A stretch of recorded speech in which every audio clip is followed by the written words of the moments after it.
Hi friends, welcome to the UPSC PCS forum. आज हम fog को स्टार्ट करेंगे। इसके पहले हमने क्लाउड्स कंप्लीट किया था। हमने देखा था कि क्लाउड्स कितने टाइप्स के होते हैं। हाई लेवल के क्लाउड्स के भी 3 पार्ट हमने देखे थे। कौन कौन से? सिरस क्लाउड्स, सीरो स्टेटस क्लाउड्स और सीरो निम्बस क्लाउड्स। उसके बाद हमने मिड लेवल क्लाउड्स देखा था, ओके, जिसकी हाइट कहाँ से कहाँ तक होती है? 16,500 टू 23,000 फीट तक। और इसमें हमने 2 टाइप देखा था। इसका कौन कौन सा? Alto stratus and alto cumulus. जैसे कि हमें पता है कि जो सीरस वर्ड होता है उसका मतलब होता है हाई लेवल क्लाउड्स, ठीक है। अल्टस का यूज़ कहाँ पर होता है? अल्टस जहाँ पे भी आपको दिखे आप समझ जाना कि वो मिड लेवल क्लाउड्स है, ओके। उसके बाद हमने देखा था low level clouds. Low level clouds में हमने देखा था निम्बो स्ट्रेटस, स्ट्रेटो क्यूमुलस और स्ट्रेटस क्लाउड्स। और जिसकी जो हाइट होती है ना वो लेस देन 6,500 फीट होती है, ओके फ्रेंड्स। और निम्बस इसमें है, तो निम्बस का मतलब क्या होता है? Rain wearing clouds. जो हाईली रेन वियरिंग क्लाउड्स होती है उसको निम्बस क्लाउड्स कहते हैं। और स्ट्रेटस का मतलब क्या होता है? स्ट्रेटस का मतलब होता है लेयर वाइज क्लाउड्स जो एक सीट लाइक अवेलेबल हो, ओके। आज हम स्टार्ट करते हैं फॉग्स। हमने देखा है कि क्लाउड्स और फॉग के फॉर्मेशन में बस एक माइन्यूट सा डिफरेंस है कि जो क्लाउड है उसका फॉर्मेशन अपर एटमॉस्फेयर में होता है, ठीक है। अपर एटमॉस्फेयर में उसका कंडेंसेशन जब होता है, वाटर वेपर वाटर ड्रॉपलेट्स में कन्वर्ट हो जाता है अपर एटमॉस्फेयर में कंडेंसेशन के थ्रू, तो क्या होता है? क्लाउड्स का फॉर्मेशन होता है। लेकिन जो फॉग होता है ना वो ऑन द सरफेस, मतलब near the surface, near the earth surface उसका फॉर्मेशन होता है। तो इसको कैसे उत्पन्न होता है, ठीक है। ये formed by adiabatically cooling process. जैसे कि मैंने पहले ही बताया कि ये अगर एयर का पैक है, ठीक है, एयर का पैकेज है, तो जैसे ही एयर डाउनवर्ड आएगी तो क्या होगा? अगर एयर अपवर्ड जा रही है तो वहाँ क्या होता है? एडियाबैटिक कूलिंग, ठीक है। और डाउनवर्ड आएगी तो क्या होगा? Adiabatically warm, okay. तो ये formed by adiabatically cooling process. अब ये एडियाबैटिकली कूलिंग प्रोसेस कैसे फॉर्म होगा? क्योंकि इसका फॉर्मेशन हमें तब देखने को मिलता है जब अर्थ जो सरफेस है वो क्या हो? कोल्ड हो जाए, ठीक है। ये जो सरफेस है ये कोल्ड हो जाए। सरफेस जब कोल्ड हो जाता है तो क्या होता है? जैसे ही एयर इसकी कांटेक्ट में आती है तो क्या होती है? फॉग में क्रिएट हो जाती है, ओके। तो cloud with its base at very near earth surface. Condensation is similar to cloud but it occurs near the क्या? Surface. Reduce atmospheric visibility. Okay? ये atmospheric visibility को reduce कर देता है. Dense fog causes atmospheric hazard because it makes travel difficult. और आए दिन आप लोगों को सुनने को मिलता है कि अभी फॉग है, अभी जैसे कि बहुत सारी जो ट्रेन्स हैं वो 8 घंटे 10 घंटे लेट हो जा रही हैं। क्यों?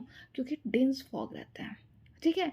और डेंस फॉग की वजह से क्या होता है कि विजिबिलिटी रिड्यूस हो जाती है, ठीक है। और उसी में अगर विजिबिलिटी अगर रिड्यूस हो जाती है तो कुछ दिखाई नहीं देता है, तो स्पीड कम हो जाती है, ओके।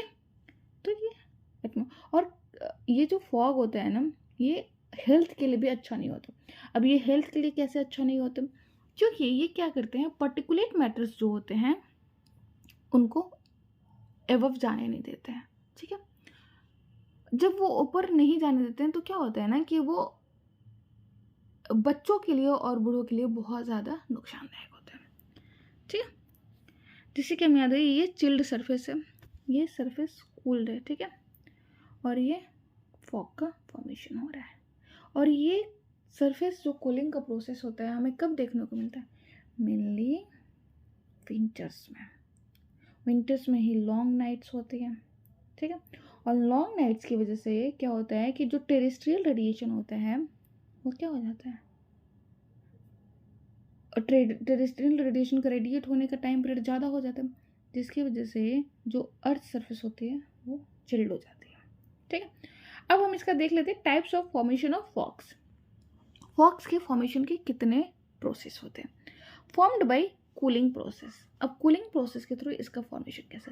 जैसे कि radiation fog, advection fog, up slow fog. Radiation fog, radiation inversion हमने पढ़ा था, आप लोगों को ध्यान में हो तो मैंने टेम्परेचर इन्वर्जन जब पढ़ाया था तो उसमें मैंने रेडिएशन इन्वर्जन भी पढ़ाया था, ठीक है, और एडवेक्शन इन्वर्जन भी पढ़ाया था। एडवेक्शन का मतलब ही, एडवेक्शन वर्ड अगर आपको कहीं दिख जाए तो एडवेक्शन का मतलब ये होता है हॉरिजॉन्टल मूवमेंट ऑफ एयर, ठीक है। और उसके बाद फॉर्म्ड बाय इवापोरेशन, अगर इवेपोरेशन भी होगा तो फॉग का फॉर्मेशन होगा। कि इसमें किस टाइप का फॉग होगा, स्टीम फॉग और फ्रंटल फॉग, ठीक है। तो हम देखते हैं एक एक करके सबको।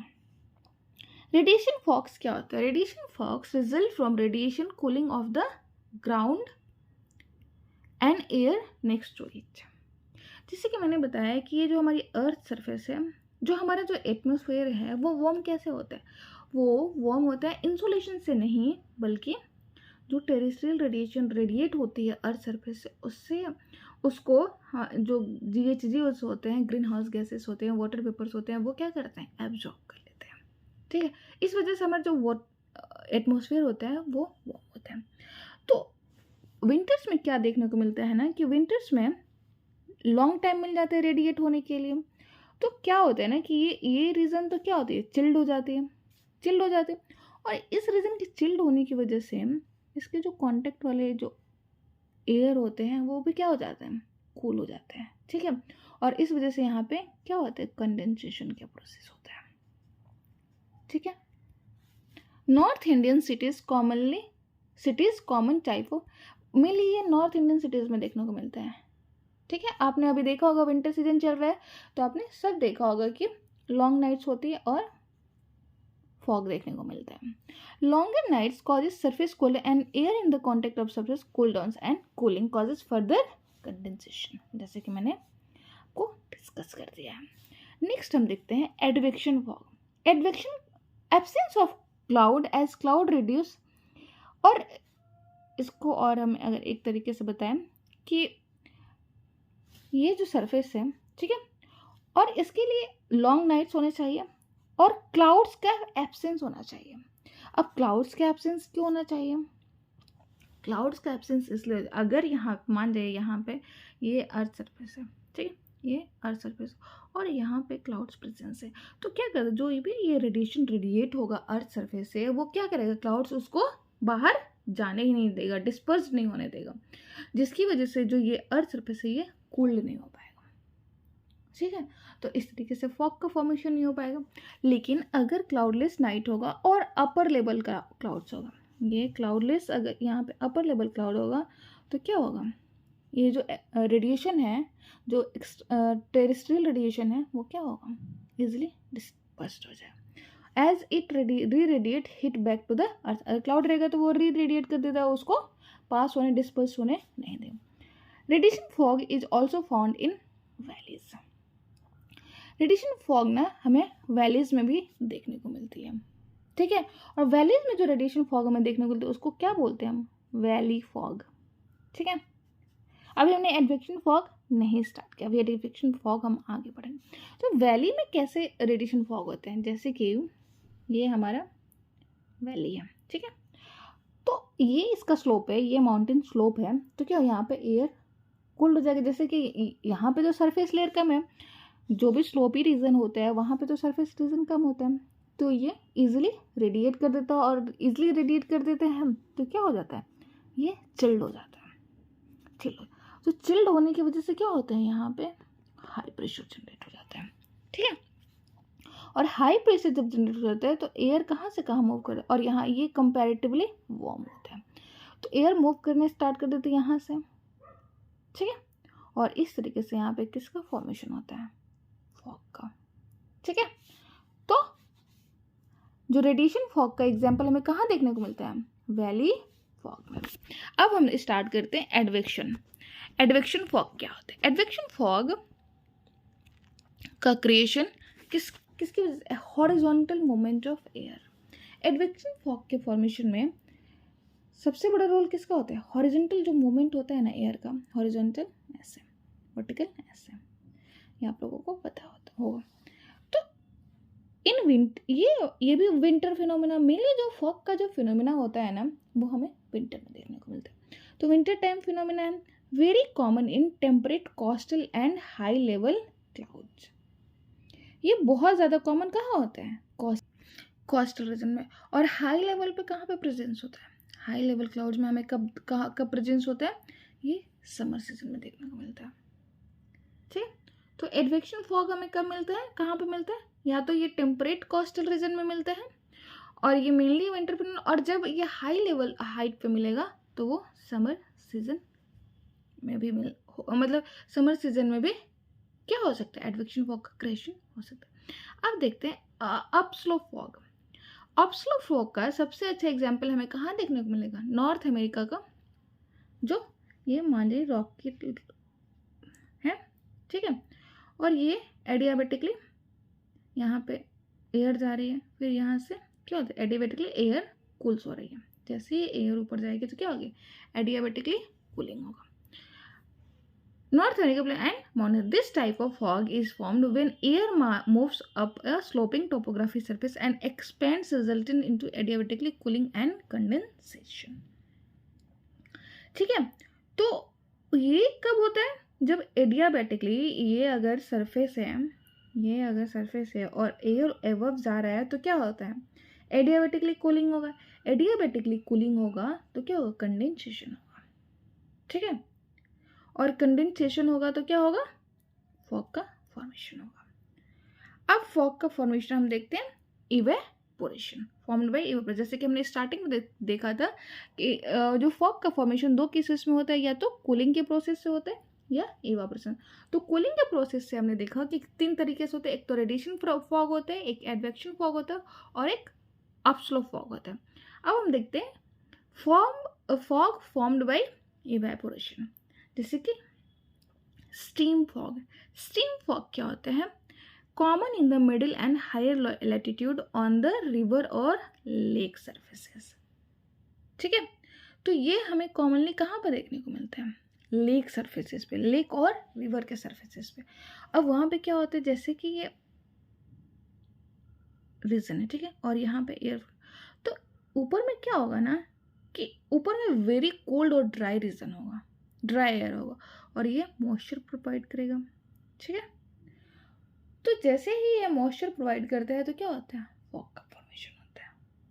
ठीक है, नेक्स्ट है फ्रंटल फॉग। अब फ्रंटल फॉग हमें कहाँ देखने को मिलता है? फ्रंट्स कहाँ पे फॉर्मेशन होता है? जैसे कि मैंने कई बार आप लोगों को ये चीज़ बताया कि फ्रंट्स का फॉर्मेशन मिड लैटिट्यूड रीजन में होता है। ठीक है, और मिड लैटिट्यूड में जब कंट्रास्टिंग एयर, जब पोलर एयर और ट्रॉपिकल एयर जब मिलते हैं तो क्या करती है? जो पोलर एयर होती है वो कोल्ड एयर होती है। अब कोल्ड एयर होती है तो क्या करती है? जैसे कि इधर से पोलर एयर और इधर से ट्रॉपिकल एयर आ रही है, वार्म ट्रॉपिकल एयर आ रही है, तो ये क्या करती है? ये जो वार्म ट्रॉपिकल रीजन है ना, वार्म ट्रॉपिकल एयर है, उसको क्या करती है? एक फ्रंट टाइप का क्रिएट कर देती है। ठीक है, और फ्रंट टाइप का क्रिएट कर देती है तो क्या करती है? जैसे कि ये कोल्ड रीजन है, ये कोल्ड फ्रंट है, ठीक है, और ये वार्म फ्रंट है। तो हमें क्या पता है? हमें पता है कि जो वार्म एयर होती है वो क्या करती है? उसकी टेंडेंसी होती है राइज करने की। ठीक है, और कोल्ड क्या करती है? इसको, जैसे कोल्ड क्या करती है? ये फ्रंट क्रिएट हो गया और ये कोल्ड रीजन है। ठीक है, तो ये क्या करते हैं? इसके एरिया में इन्वेड करती है, जो वार्म एयर रीजन है उसको इन्वेड करती है। जब वो इन्वेड करती है तो जो ये वार्म एयर है वो ऊपर उठता है। ठीक है, और जब ये ऊपर उठता है तो क्या होता है? एडियाबेटिकली कूल होता है। ओके, और यहाँ पे क्लाउड्स का फॉर्मेशन करता है और कुछ फॉग्स का भी। तो formed when warm air lifted at the cooling front, precipitation occur over extended period and can evaporate to saturation the underlying cool layer. Okay, ये कूल जो लेयर है यहाँ पे प्रेसिपिटेशन होगा तो क्या होगा? यहाँ पे ये जो रीजन है यहाँ पे कूलिंग होगा, कूलिंग प्रोसेस होगा। ठीक है, ये जो सरफेस रीजन है वो ये क्या हो जाएगा? चिल्ड हो जाएगा, कूल हो जाएगा, जो अंडरलाइंग लेयर है, ठीक है। और कूल होने की वजह से क्या होगा, कंडेंसेशन होगा, नियर द सरफेस रीजन क्या होगा, कंडेंसेशन होगा, ठीक है। इस तरीके से ये किसका फॉर्मेशन करता है, फ्रंटल फॉग का फॉर्मेशन करता है। सो इस तरीके से हमने देखा कि इवेपोरेशन के थ्रू कैसे होता है, स्टीम फॉग होता है और दूसरा फ्रंटल फॉग होता है। स्टीम फॉग में हमने देखा था कि कोई एक जब ड्राई एयर मूव करती है कहाँ पर, जब रिवर और लेक के पास, तो वहाँ पर किसका फॉर्मेशन होता है, स्टीम फॉग का। और दूसरा फ्रंटल फॉग का, प्रेसिपिटेशन फॉग जिसको कहते हैं, उसका फॉर्मेशन कब होता है, कि जब ये फ्रंट है और यहाँ पे वार्म एयर राइज करती है और क्लाउड्स का फॉर्मेशन करती है, और जैसे यहाँ पे क्या होती है, प्रेसिपिटेशन होती है, तो ये जो रीजन होता है वो कूल हो जाता है, ठीक है। तो कूल्ड होने की वजह से क्या होता है कि यहाँ पे कंडेंसेशन स्टार्ट हो जाता है, और इस तरीके से किसका फॉर्मेशन होता है, इस तरीके से फॉर्मेशन होता है फ्रंटल फॉग का। आई होप फ्रेंड्स आप लोगों को ये लेक्चर अच्छा लगा होगा। लेक्चर अच्छा लगे तो शेयर और सब्सक्राइब करना ना भूलें। Thank you friends, bye, good night.